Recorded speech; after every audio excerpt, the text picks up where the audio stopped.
Hey everybody, Charles for HumbleMechanic.com. This is episode 67 of the Humble Mechanic Podcast, and this is the state of the shop.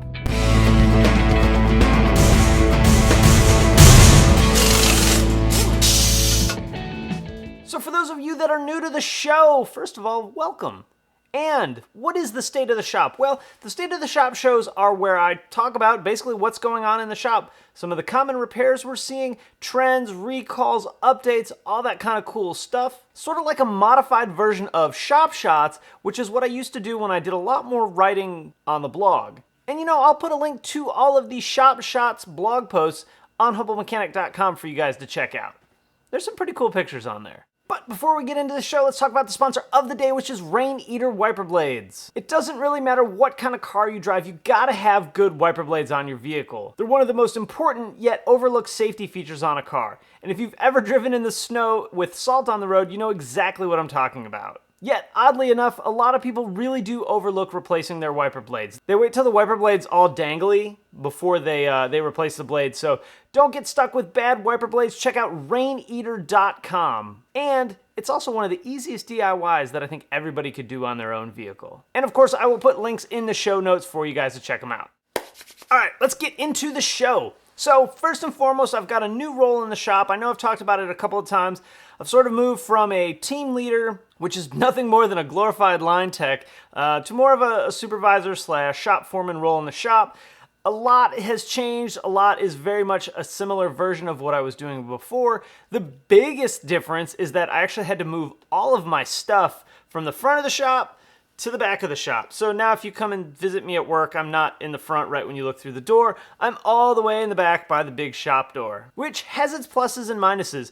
I'm not pulling cars in all day long at the pace of a regular line tech, so I don't have to worry so much about how far it is to the parts department and how far it is to the tire balancer. And it works out really good because none of my other techs have to work in that end bay, which is really tricky to get in and out of. It usually takes a 3 or 4 point turn to properly park in the bay. What it does do is give me my own sort of little space down in the corner, which will probably just turn into me collecting more things and piling them up. But I like my new spot. I think it's great. It works out really well for the shop. And it's not so much that I'm in a new spot, it's the transition of moving that's just terrible. As you can see, I got a ton of stuff, and sometimes it's hard to sort of reorganize and get back on track.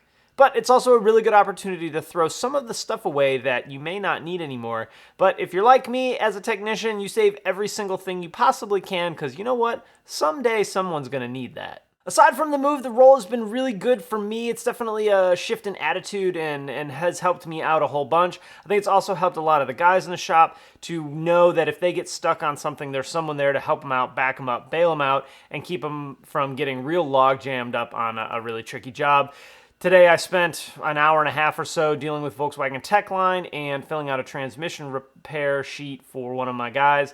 And it's nice because he was out in the shop working, hustling, doing his thing, and I was doing some of the monotonous stuff that takes time and commitment and, you know, a real hard attention to detail, but saves him from having to do something that basically he wouldn't be getting paid for. So all in all, it's working really good for the shop. Shop hours are up, even though I've stepped off the line and cut my hours back. So far it's been win-win. In the shop, we also lowered a new Golf SportWagen, and I gotta say, we took the most boring SportWagen that we'd gotten up to this point and turned it into something pretty cool. Lowered it, put different wheels on it, did some window tint. We may do a little thing here or there to it, but all in all, I really like the look of the new Golf wagon when it's lowered especially. There was a promise of putting Golf R wheels on it that didn't come true, but I think they would have looked better than the ones that are on there, but hey, it's different, it's cool, and I'm into that. A weird issue that I ran into recently was a Mark V Jetta GLI, so it's 2.0 turbo with electronic steering, had an intermittent power steering issue. The guy would be driving every once in a while, the light would pop on. It had code stored in the systems for like no comm with the power steering control module, no comm with the steering gear, a couple of other like no basic settings, low voltage and whatnot. So I spent some time digging around, running test plans, didn't really find anything, checking wires, and it turned out that the fuse for the control module had a slight separation in the pin in the fuse panel. and that was causing it to drop communication every once in a while. I never got it to do it. It worked fine, the whole time I had it. But I pulled the fuse out and I looked at it once and didn't think too much of it, put it back in. Of course, it's, like the hardest fuse to see behind the dash. But I took it out again to take a better look, and turns out I'm like 0.5 millimeter difference between the terminal on the bottom and the terminal on the top. So every once in a while, it was basically just breaking a small contact. And it doesn't take much of a contact break on a control module to trip an issue. So that was one of those finds that I didn't really expect to find that, but I'm very thankful that I did. And it also is a lesson in remembering that when you're checking fuses, it's not all about whether there's power on both sides of the fuse, basically whether the fuse is open or closed. We also have to worry about the contact of the fuse in the fuse holder or the fuse panel as well. So that was a good one for the old memory bank that I'll be sure to make sure I keep an eye out for in the future. If you guys are seeing intermittent weird communication, power steering issues, and you can't find anything wrong, check the fuse terminals just for a quick test and see what they look like. We also have a pending/upcoming recall on the 2015 GTI. It seems that there's an issue with the fuel pumps in the tank. Something about the coating on the motor is chipping off or something like that. The thing that I think a lot of people don't understand when we see recalls and bulletins is it's not an engineering level breakdown. It's a 5,000 mile view breakdown of what's going on. Basically, there's a problem over here. This is what you're going to do to fix it, but we're not going to get into the specifics of what's going on. So basically, it looks like we're going to be replacing the in-tank fuel pump.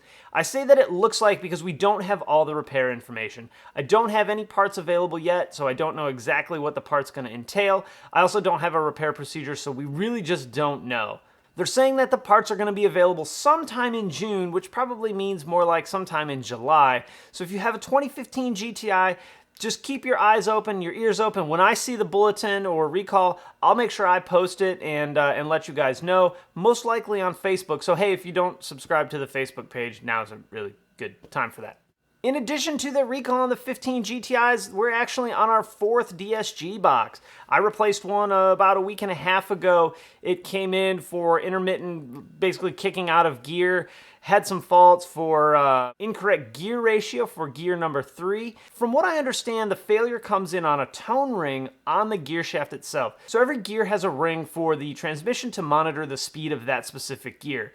And it seems like there's been some kind of weird error with 3rd gear, at least on this one anyway, that the ring is bad or the sensor that monitors the ring is bad. The truth is it doesn't really matter because whatever one of the two has failed, the repair is a new gearbox. And that transmission only had like 2,000 miles on it or something. So it was good to nip it in the butt early and not have to have the customer worry about it down the road. But, you always get a little uncomfortable having to replace such a big part on a brand new car. We're also doing a ton of updates on the diesels.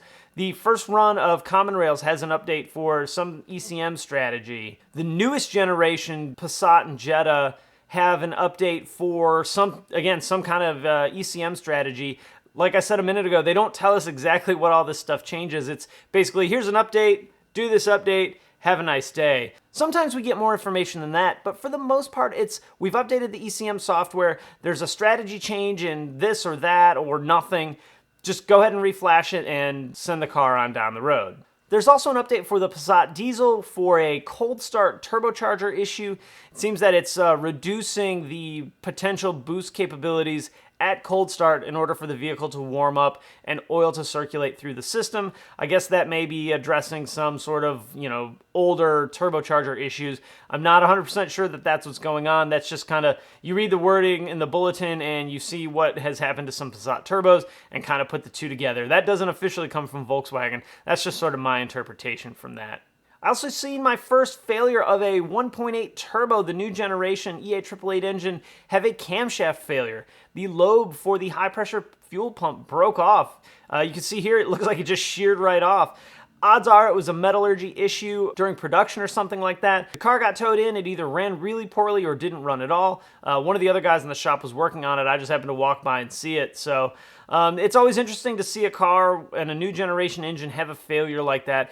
The first time you see one, you're like, wow, that's really interesting. And then you kind of run in your brain a scenario of, man, what if this is the BPY camshaft failure all over again? But luckily, we've only seen the one. That's really all of them that I've heard of. Maybe one other case that I've ran across where someone was talking about, you know, the lobe breaking on the camshaft. So hopefully this won't turn into anything bigger than that. But interesting to see a camshaft lobe just round right off. We've also been seeing a ton of ignition housing failures. Basically what's happening is the key is getting really hard to turn, whether it's rolling the key on to start the car, taking the key out of the ignition, or even putting the key in the ignition to begin with. They can all be difficult. Usually it comes from putting the key in is fine, but it's when you go to start the car, the key doesn't want to roll inside the housing, and you wind up either fiddling with it for a while or just replacing the ignition switch and housing. It's not a terribly bad job. The only annoying part, and this part's pretty darn annoying, is that they use shear bolts to hold the ignition switch on, which means in order to replace it, you are either drilling out the shear bolts or you're getting a punch and whacking the head of the shear bolt in order to turn it a little bit to kind of get it loose. The bad part is, in addition to having shear bolts, is the bolts are shrouded by about ½ an inch of plastic, so you can't even get a good direct hit on them. I found a pretty good method of using a chisel and hammer in order to kind of twist the bolt around, at least to get it started, but it's a bit tedious and you do wind up destroying the shear bolt, but whatever you got to do to get the job done is really how I look at it, and to me it's much better than using a drill and drilling out these shear bolts and making potentially a big mess in the car. So I like to use the hammer and chisel method, but whatever you got to do to get it out is the best way to do it. All right, guys, I'm going to wrap it up there. If you have any questions or comments, post it in the comments section below. Hey, if you liked the video, throw it a thumbs up on YouTube. You can also subscribe on YouTube or on the blog at homemobilemechanic.com.